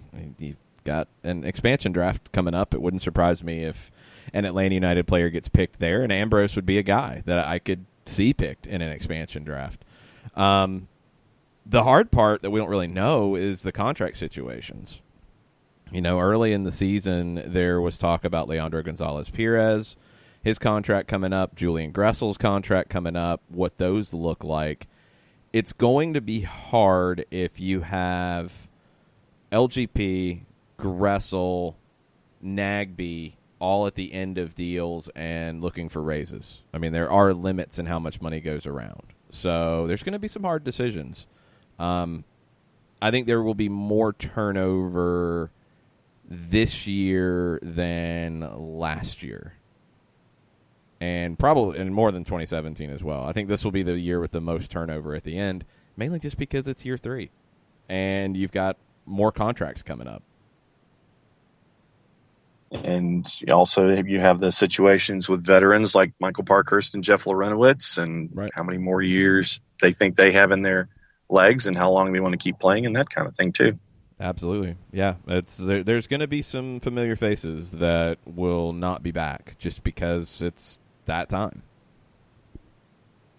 Sean also asks a question which you and I have gotten into on the show in the past, and he's wondering when MLS could go to a centralized VAR because it's been inconsistent this year. Yesterday, I mean, it doesn't fix it, but it would make things easier. You know, it would make things easier than Alex Chilowitz being the VAR in Vancouver on Saturday night and then coming down to Portland for VAR duties on Sunday. Just have a centralized location. I think it would streamline the process. I think it would make things better. The questions about it would be, okay, you know, making sure everything makes sense in terms of feeding cameras back into a centralized location. The NBA's figured it out. The NFL's figured it out. The Bundesliga's figured it out. The Premier League's figured it out. So, all right, get it done. I think it would improve it. I think you would have a more stable core of video assistant referees. I think then you would start to see more consistency over how VAR functions because they're all in the same place. They're going to be interacting. They're going to be talking more. I think it would improve the product. VAR is better now than it was when it was implemented in Major League Soccer. It is. It's more consistent than it was. It's never going to be perfect because human beings are operating it. And you're still down to judgment of a video assistant referee. You're down to, are they getting the looks fast enough? Are they able to work through the system quick enough? And you're also still dealing with the judgment of a center referee. So it's only as good as the people using it, but I think you can make it more user-friendly by having it in a centralized location. Work out the logistics, and they should be able to do that for next year if they so choose. I don't know why they've opted to do it this way when everybody else has done it through a centralized location in other soccer leagues around the world and other professional sports leagues that use replay in the United States have a centralized location. It just seems to make more sense. And then his final question from his initial round of 4, when will the new CBA be announced? Are negotiations ongoing? They are. I mean, I don't know if they're at the negotiating table or if they're at the trading messages back and forth mode, but yeah. They're DMing.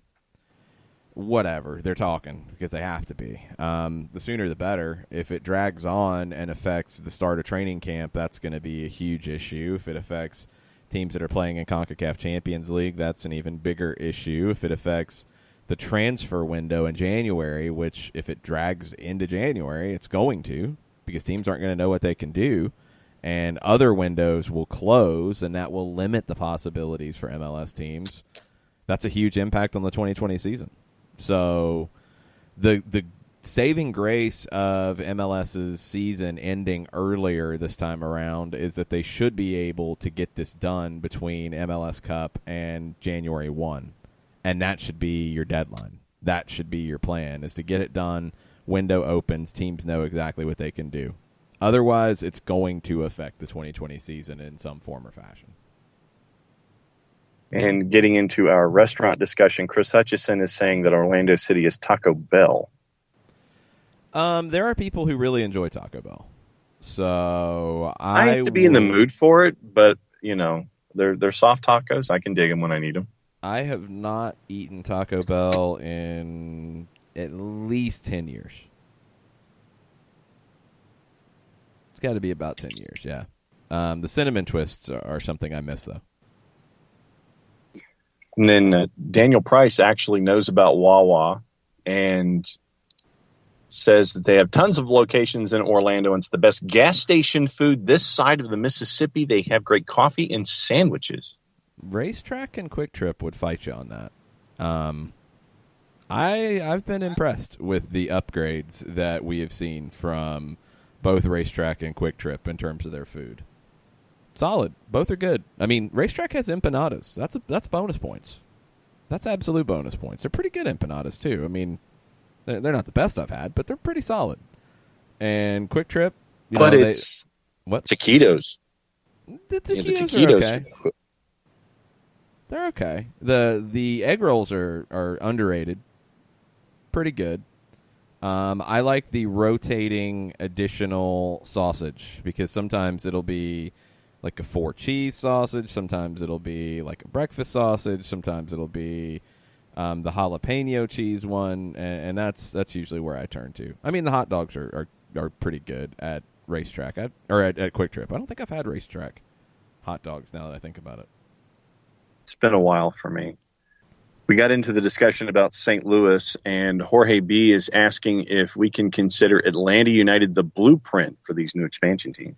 In a lot of ways, yeah, and I think we're seeing that with Miami. I don't know if we're seeing that as much with Nashville. They're kind of going in a different direction. Cincinnati went in a different direction, and they also had existing teams, so it's a little more complicated. St. Louis will not be, although there are relationships with St. Louis FC in the USL Championship, it's not going to look the same as the others. It's not going to be a promoted team. So it'll be more like a ready-made USL Championship affiliate, I think. I don't know that for sure, but that's the way it's looking, in my opinion anyway. So they'll be able to start more from scratch. I think the elements that you have to take, and whether you're a new team or not, like the elements that you have to take in terms of what's worked for Atlanta that anybody can replicate, young talent that has resale value. It's kind of a no-brainer into doing that rather than just going and getting older players. Doesn't mean you can't. Doesn't mean you shouldn't. Doesn't mean that there's not a value in that from time to time. But that should not be what your team is built upon. Your team should be built upon young up-and-coming talent that has resale value because it's a business. So the other things, looking at South America, especially the Argentine league, it's a no-brainer. I think it's the quickest league to transition. Not everybody, not every type of player, but it is the quickest league to transition, and I think there's the best values in it in terms of a purchase price. But there's other South American countries and leagues to look at as well, and St. Louis should do that. St. Louis also has a thriving youth scene, and the other thing they can look at that Atlanta did really well was Atlanta was able to bring Georgia United into the fold straight away and to get their academy kick-started better than any new team has. Now, can St. Louis figure out what that looks like with a Scott Gallagher? I think Scott Gallagher's part of a combination of clubs, St. Louis United on the youth side. You've got structures in place, and the more you can incorporate them or work with them or create partnerships, the better off your homegrown scene and your player development will be from the get-go. If you start from scratch and fight with them, it's not going to work. So young players with resale value, South America, and academy partnerships at the beginning, those are the things that St. Louis should be looking at that Atlanta did well. And as a part of the press conference / opportunity yesterday, they announced the stadium, and the stadium is expandable down the line to 25.5, I think, if I read the number correctly. It should start at 25.5 and be expandable to 30. It should start at 30, honestly, but that's a whole different topic. Yep.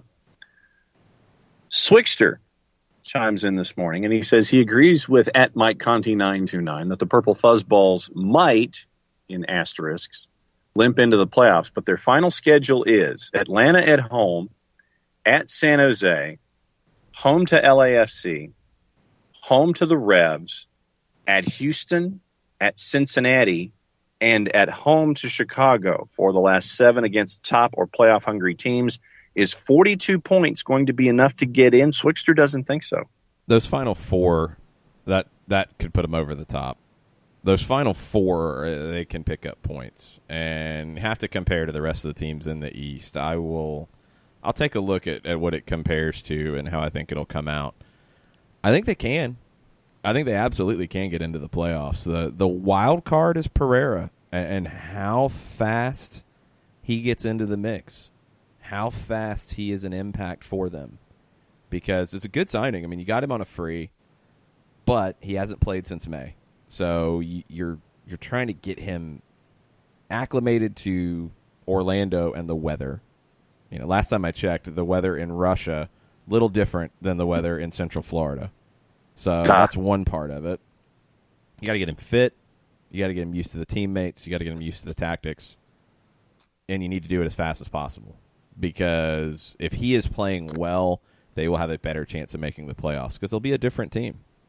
They'll just be a different team. And if Dom Dwyer remembers how to score goals, or he gets moved aside for Tesho Akindele, who scores goals, or Benji Michel pulls a Mason Toy, they can be different than what we've seen from them. And that gives those final games a different feel altogether. But the final 4 that they play, that sets up pretty nice for a late run. And to catch us up on the Twitters, Daniel Price he's trying to work. And he says, I try to avoid roller food nowadays as a microbiologist. They bother me for various bacterial reasons. I don't want to know about it. Don't want to know about it. I'm putting my head in And let me ask you this. When it comes to Waffle Houses, I've always maintained that the lower the food score from the inspectors, the better the food actually is. That's a dangerous game, John. That's a dangerous game to play. But usually if you're with folks in the 50s, 60s, and 70s, the food is better than it is if you're in the 80s and 90s. I mean, you might not be wrong, but that's a little risky. Not denying that, counselor. I'm just stating an observation when it comes to the activity with said restaurant.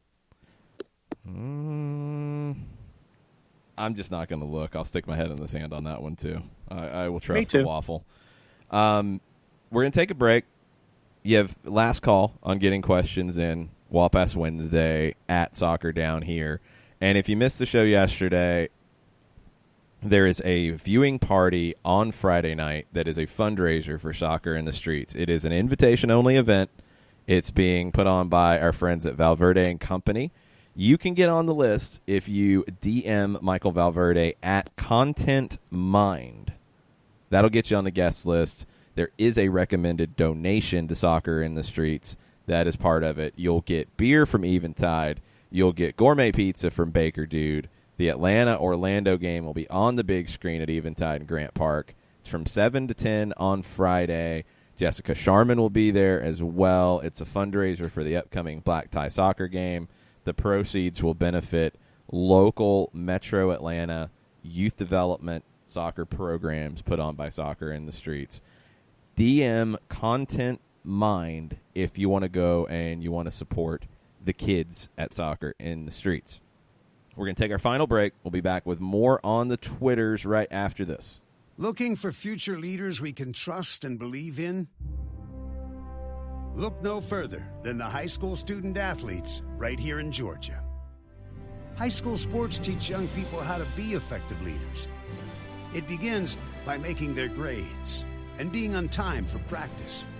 It includes learning to listen, following directions, accepting responsibility, being a good role model. And it's about respect for officials, opponents, the rules, and each other. The result? It transcends sports. It gives us hope for the future. High school sports. There's so much more than just a game.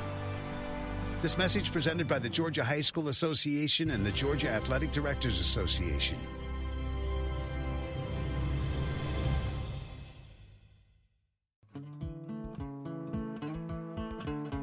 Today's show is presented by Appolinsky and Associates, personal injury lawyers with over 30 years of experience, supporters of Atlanta United, Faction, and Inter-Atlanta Youth Football Club. If you've been hurt in a wreck, contact Steve today at steve@aa-legal.com or call in 24/7 at 404-377-9191. The initial consultation is free. We know that every driver is different, and a one-size policy does not fit all. That's why Country Financial offers a variety of discounts, so you get the coverage you need and the savings you deserve. From good driver to good student, multi-policy to multi-car, we've got a discount to suit every driver. Call Jason Wright at 678-568-6871 today to see what you could save. On Facebook at Jason Wright Agency or by phone at 678-568-6871. Discounts vary by state. Policies issued by Country Mutual Insurance Company, Country Preferred Insurance Company, or Country Casualty Insurance Company, Bloomington, Illinois.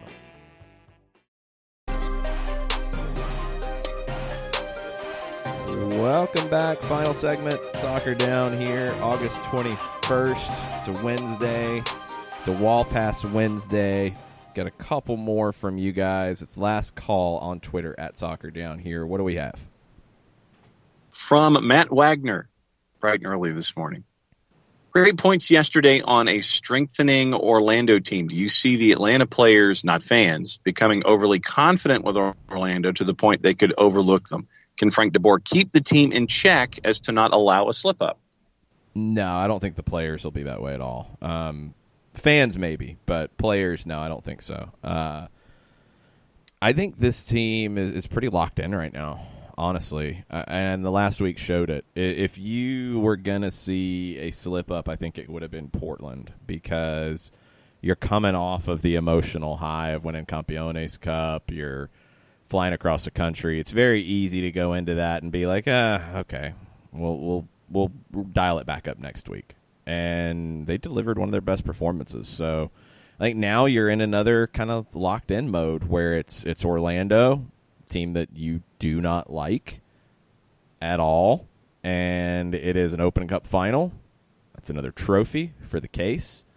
And then it's a trip to Philadelphia, who's right there with you in the Eastern Conference. So I think you're locked back in. I don't see any issues with taking this game less seriously. I really don't. If that would have happened, I think it would have happened by now. Chris Ashley at Youth Guide Cash on the Twitters, part of the Greenville Triumph Weekly from YTSS, yeah, that soccer show, and GVLsoccer.com, into our St. Louis discussion. He goes for Gateway St. Louis or St. Louis Gateway for a team name. Gateway St. Louis is interesting. You missed Cairo as well. He had one about this and said, we have a lot of, and he put in parentheses, too many Uniteds, a Sporting, a Real, soon an Inter, but one I don't see is Athletic. Personally, I like the traditional soccer names, but with English Americanized words. Athletic St. Louis? St. Louis Athletic? Well, he says ASL is already taken. I don't have a problem if it's not English. Like Real, Real Salt Lake felt kind of weird at first, but now it just feels normal. And as we said, with the King element in St. Louis, and when you go into their history, that would actually work, but you're not going to do it because then you have another RSL. If it was an Atletico St. Louis, I'm not against it, although they did have St. Louis Atletica in the WPS, and it didn't even survive a season. They went out of business and sent players away in mid-season, so that's a little bit of a bad taste in your mouth. I wouldn't mind an Atletico somewhere along the line, but Athletic, St. Louis Athletic, or Athletic St. Louis, I mean, you have Sporting Kansas City, so it kind of fit in the region. I don't have a problem with it. I'm not against it. It's a tough balance. Like, I don't have a problem with the name and nickname either. I really don't. I don't think it has to be the other way for it to sound right. I think you can get out of whack in either direction, and it can come off hokey in either direction. So that's always the concern. And whichever way you go, you've got to brand it properly. You can have a nice name, but if you don't brand it properly, then it's meaningless. If you have a name that is, there, but you brand it properly and tell the story, then you can make it work. So that's what I want to see out of this. The St. Louis Kings thing, I'm still not against that at all. I think you can really sell that and make it work. An athletic St. Louis or St. Louis Athletic, you can make that work too. I don't think you need another United or Sporting. You can't do another Real. You're not going to do another Inter on the backs of Miami. You are kind of running out of options in those regards. Yeah. So it's either, for me, I think it's either athletic in there somewhere or a nickname that is outside of the Uniteds and the FCs and the SCs and things like that. So I think that as much as I would jokingly like to have an RSL playing RSL, no, not happening. No, but I think that you've got to kind of you got to work the edges here and figure out what might play. And I think that it's going to be, for me, I want to see where this goes, because we've had all these talks and everybody's right. There are too many of those Uniteds and FCs and SCs, and I think that this is an interesting challenge for that ownership group and that front office as they try to figure things out. It's a weird one because, I mean, how many FCs and SCs do you have in leagues around the world? A bunch. It's okay. It's fine. It can work. It's all about how you brand it. But the United States is a little different in just the way teams are named. And I do think that you have to find the right balance between a name that is authentic when it comes to the sport, but also something that newcomers to the sport can understand and get behind and grab onto. And that's why Atlanta United worked here, because it worked on both sides, and you branded it incredibly well. Can St. Louis find something like that is something they can work around and serve the St. Louis soccer community, which is huge, but also grab some of those former Rams fans that don't have a team to follow anymore. Grab some of those fans that don't care about baseball like they used to. Grab some of those St. Louis Blues hockey fans. It can work. Here's an interesting thought from Bartimus Prime. Okay. About putting Olympic in there somewhere, considering that they were the original host of the modern Olympic Games. No, they were not the original host of the modern Olympic Games. That was Athens. In the U.S. They were the first U.S. host of the Olympic Games. They hosted the third in the modern era. Yeah, first U.S. city to host the modern Olympics. Well, I mean, you could go a few different directions with that. Like that was one that bounced around about Atlanta too, was incorporating Olympic into it, because hey, there's only a few cities in the world that can claim something like that. Again, it wouldn't be bad. It would be a little different. It would be an interesting nod to the city's history. There's ways to make that work, and it's one of those that, yes, you have them. And it does feel like a soccer team name. But if you're just a sports fan in St. Louis, you can grab onto that as well if the story is told appropriately. That's a good suggestion. So we get to hang on to OSL. Yeah. St. Louis Olympic St. Louis, something like that. I'd go Olympic St. Louis.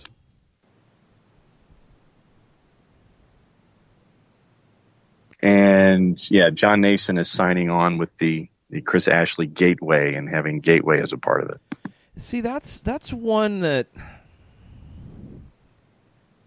I wonder what sports fans would say about that. Like, how would that play on sports talk radio in St. Louis? How would that play in the sports page?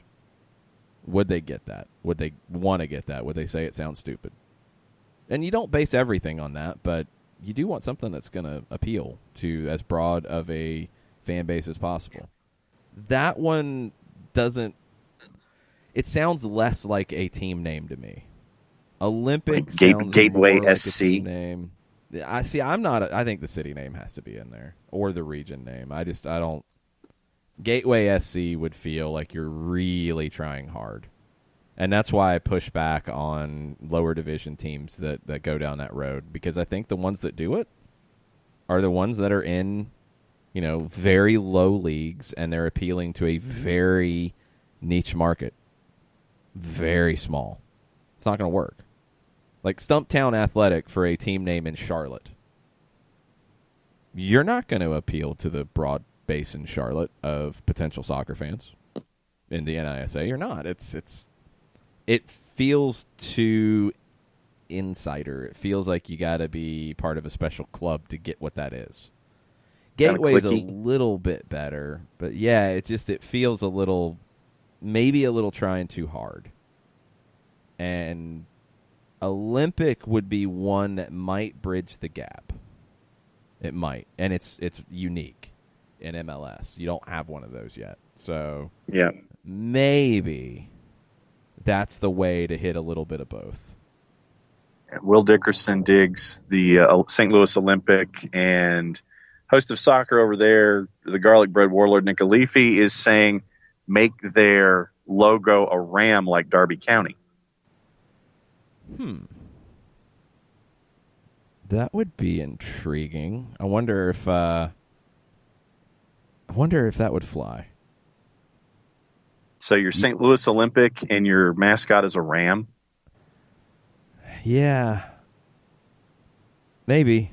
I don't know how angry people are about Rams in St. Louis right now.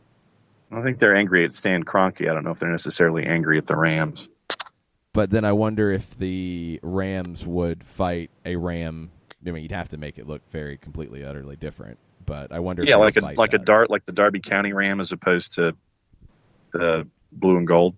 Yeah, I wonder if they would fight that. That'd be interesting. And on that note, sir, we're caught up. All right. Yeah, St. Louis Olympic or Olympic St. Louis. I'm on board with this. I think that's the winner. I'll be curious to see what direction they go.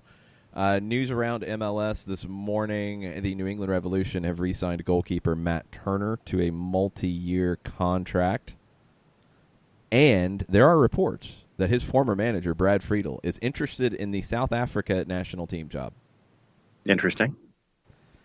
I mean, I'm sure he's interested in working. So if that's an open job, that would be one that, and he's gonna have to rebuild because it didn't end well in New England, and Bruce Arena's success is making it look worse. I think for Brad Friedel's time there, he's gonna have to rebuild, but he's got the pedigree as a player that's gonna open some doors for him.